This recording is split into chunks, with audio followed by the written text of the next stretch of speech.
为鼓励营业人诚实来开立统一发票，或者是使用电子发票，而且开立的分段发票要达到一定的比例。财政部南区国税局2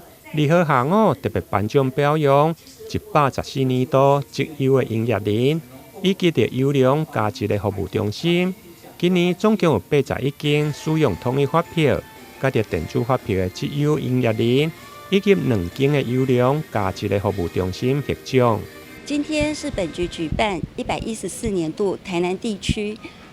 使用统一发票以及电子发票绩优营业人，以及电子发票加值服务中心的优良这个业者的一个表扬活动哈。那非常感谢这些业者诚实纳税诚实开立发票，而且呢推广使用电子发票。那使我们的整个统一发票制度越来越好。那其实这些企业呢，不但诚实纳税，事实上它更尽到了一些企业的社会责任然后也顾虑到消费者的权益。所以呢，希望今天大家都能够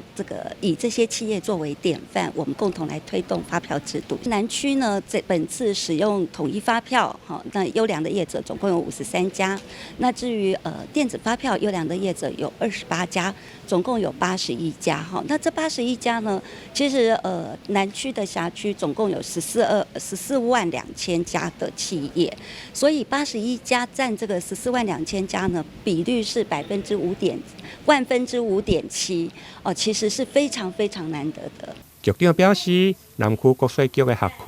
对嘉义以南，包括平湖，使用统一发票加电子发票的营业人，大约有14万2千间。这届核选的83间，用讲是1万个才选出一个。另外，伫个电子发票哪来哪普遍，电子发票的价值服务中心嘛扮演关键的角色，唔定协助企业来降低营业的成本，提升行政效率。另外嘛为推动数位化的发展贡献了不少。台南新闻林根采访报道。